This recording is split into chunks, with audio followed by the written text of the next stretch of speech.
tagal tayong naging investigador ng pulis, no? Halata natin mga tangot sa iyong mga tinatanong, mga interviewee mo kung ito yung rehearse o hindi, at handa sila o hindi. Dahil nga, like for example, yung tanong natin na ikinasal ba kayo ni Senyor Aguila? Sagot kagad is, hindi po kami kinasal, sir, dahil hindi naman siya otorisado na magkasal.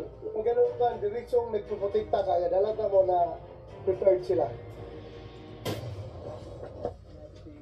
Bakit halos 1 day old lang ang mga bata nang namatay at sabay-sabay pa? Parang mga fetos lang na sadyang pilit nilabas dahil patay na ito sa loob. Ito ba ay resulta ng policy ni Senior Aguila na bawal magpabakuna ng kasagsagan ng COVID? Bawal din ipagamot sa hospital dahil Diyos lang daw nakakaalam ng ating buhay at hindi tao ang dapat dumugtong sa buhay natin. Hindi rin nagkakatugma na petsa ng mga namatay at araw ng paglibing. Napakamisteryoso ng mga kaganapan na tanging si Senior Aguila at mga tao sa likod ng pagpapatakbo ng SBSI ang tanging nakakaalam sa lihim o agenda na ito, kaya sinadyang inspeksyonin ng grupo ni Senator Bato ang sitio Kapihan.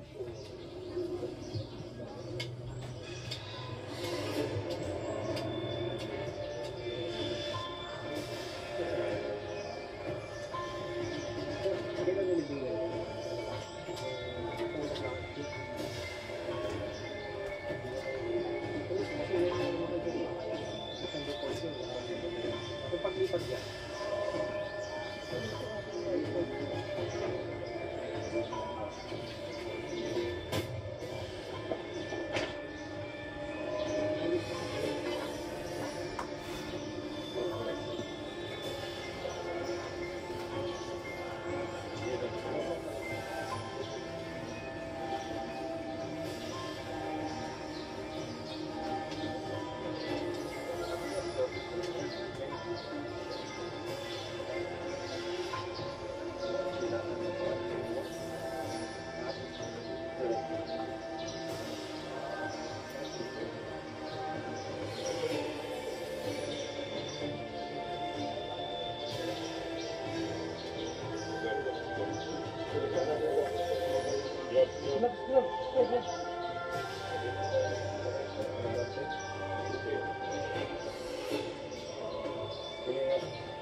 Halos bata yung nakita ko. Merong 1 day lang, no, yung kanyang buhay, ang pinanganak ngayon, at the same day, nilibing rin kaagad.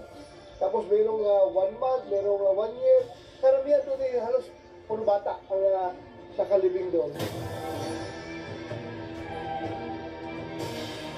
Well, I was told by NBI that they were given instructions, no, to exhume one body dahil nga yung complainant na father ay dumulog sa kanilang opisina na yung kanyang anak daw ay gusto niyang ma-exhume at mailipa ay makadakan ng forensic examination at siguro mailipat sa magandang libingan. Kaya meron exhumation doon nung timing nung pagpunta rin namin, isinabay ng NBI yung kanilang mission. We asked them to, si Mayor at saka yung buong LGO at saka yung mga tao doon sa baba na whatever happens, no, just in case darating yung punto na yung agreement, yung PAC-BARPMA between the People's Organization na SBSI at saka yung DNR ay magiging marirevoke. Sabi ko sila, dapat handa kayo, please accept them with open arms, tulungan nyo sila, huwag ninyo sila i-consider as outsiders. Dahil sa ngayon, napapansin ko, may nakikita kong parang animosity between the local government ng Socorro at saka yung SBSI members. Parang animosity, may negative feelings sila towards, yung particularly SBSI, towards the local government. So sabi ko, kahit na gano'n na may negative yung mga SBSI laban sa inyo, please be open to them, accept them with open arms dahil alam natin itong mga tao na ito ay nagiging biktima rin sa kanilang maling paniniwala doon sa kanilang divine leader na si Aguila. Kasama ko rin doon sa pag-inspection si Governor Lyndon Barbers, no? At tinulungan niya ako doon sa pag-inspection at meron din siyang assurance na ibinigay doon sa during our dialogue with all the members of SBSI doon mismo ng kapihan, nagbigay ng assurance si Governor Barbers na hindi niya pababayaan yung kanyang mga tauhan doon sa SBSI. Just in case magkakaroon ng relocation. Maganda naman naging resulta.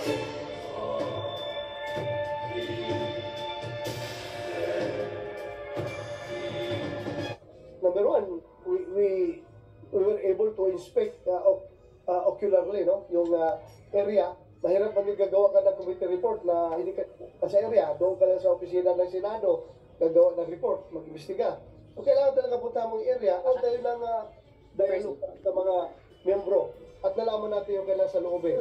I was able to confirm for myself yung allegations at saka yung counter allegations, yung depensa ng kabila. I was able to make my own conclusions that will form part in my committee report. Plano ng Department of Justice na maglabas ng resolusyon na binibigyan diin ang pangangailangang agarang tapusin ang kaso sa lalong madaling panahon. Sinabi ni DOJ Undersecretary Nicholas Felix T. na masusing tinitingnan nila ang kaso ng SBS ay kung isasaalang-alang ang mga isiniwalat ng mga testigo sa mga pagdinig ng Senado at tuluyan na managot si Senior Aguila at iba pang kasamahang opisyales at mga magulang na irresponsable sa kanilang mga anak. Pag nagkataon, ito na marahil ang pinakamaraming nakulong sa kasaysayan hindi lang sa Pilipinas kundi sa buong mundo.